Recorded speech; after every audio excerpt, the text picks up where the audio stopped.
what happens after someone becomes a transformational author, in the nonfiction space? How do we get the idea out into the world? Yeah. So I see different facets of expertise like bricks in a wall. And what you're doing as you become more successful as an expert and an innovator and eventually a thought leader is you're literally stacking bricks in that wall. The book is a big brick. It gives you a platform to stand on that will put you head and shoulders above most people in your industry. When it's done really, really well, then your book gets amazing feedback. It opens doors. It gets you on amazing podcasts. It wins awards. It gets you noticed by the people whose notice matters to your work. And yes, that is readers. And it is also something that makes you more likely to be able to open a door to connect and work with people who will in turn open more doors for you. So the way that I see the industry with fiction, right, the goal is to sell books. Like when you're a fiction author, like that's what you do. You're an author, you're selling books. Books are what is making you money. For most nonfiction, transformational nonfiction authors, they don't want to be writers for their career. They have a lane of expertise. They have a thriving business. They have this change that they're being in the world. And so for me, the goal then is not purely book sales. It's how many people's hands can we get this book into that can open doors for you, the author. So we also need to look at the book market.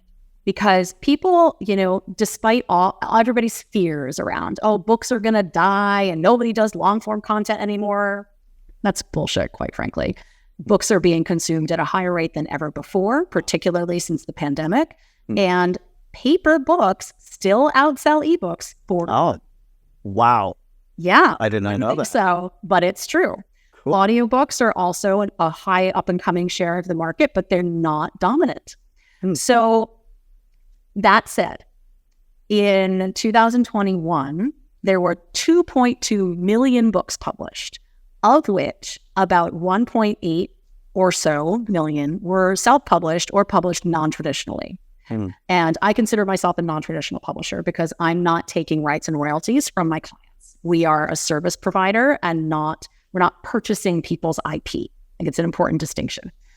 And so, if you look at maybe the turn of the century, right, year 2000, there were probably about 500,000 books published. So yes, people are reading more, but the market is highly saturated. So do people still have, books that sell 1 million copies or, 5 million copies? Sure. Are those unicorns? Yes.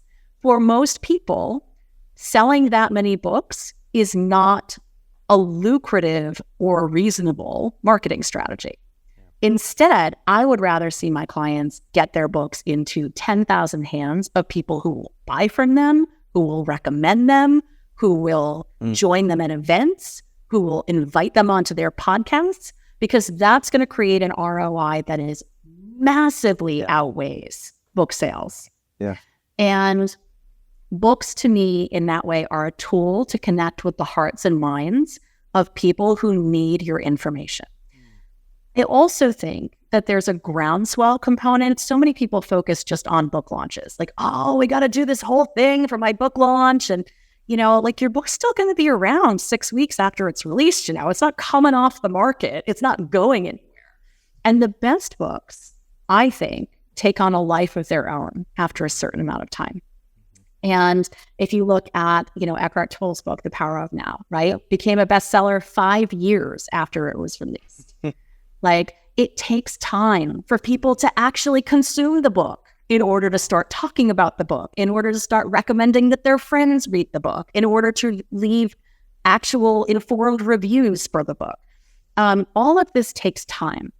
And so for me, there's a long-term strategy involved in book sales. And it's really about, during launch, when there's a lot of hype, Whose podcast do I need to be on? Whose audience can I tap into? How do I get the book initially into the hands of as many people as possible who need my information, who resonate with me, and who will eventually want to continue to engage with me?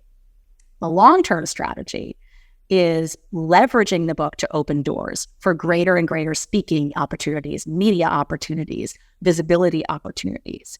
The book will be there as an asset forever.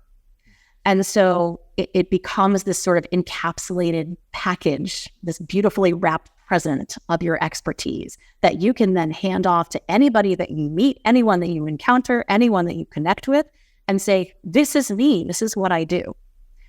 And again, there's that groundswell factor. So what I see happening for my clients is that 6 to 12 months after launch, they start getting the random phone calls. Hey, my friend told me I should read your book. Can you tell me more about your programs? Hey, my daughter came across your book and I'd love to invite you to speak at our corporation. The magic starts happening and it accelerates. It becomes a snowball effect. But it's not going to happen with I'm going to do an Amazon bestseller launch for a week and then call it quits and never market my book again. Yeah. And again, in order for all of this to work, I think this is a very important point to make, and I'm sure that you can say the same in the course world. The book has to be good. Yeah. It has to be a good book. And you would be amazed at how little that is considered in the book industry. It's like my biggest beef with the publishing industry is that people will tell you, it doesn't matter what's in the book. You just have to have a book. Only 10 to 20% of the people who get the book will read it anyway. Yeah, but those 10 to 20% will never work with you if your book sucks. Yes. And nobody is telling this to authors. And quite frankly, my learning from what we talked about earlier is that it's not actually the author's responsibility to make the book great. It's mine. It's their publishers. It's their editors. Authors are not experts in creating books. They hire us because we are experts at creating books. Yeah.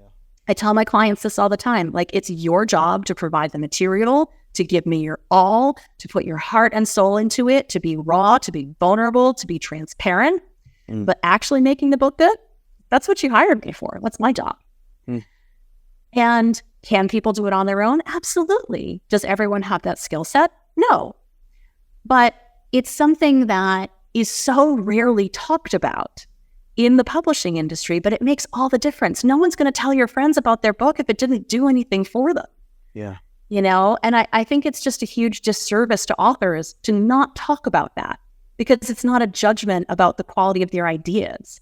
It's a lack of good execution or good help in execution. Yeah.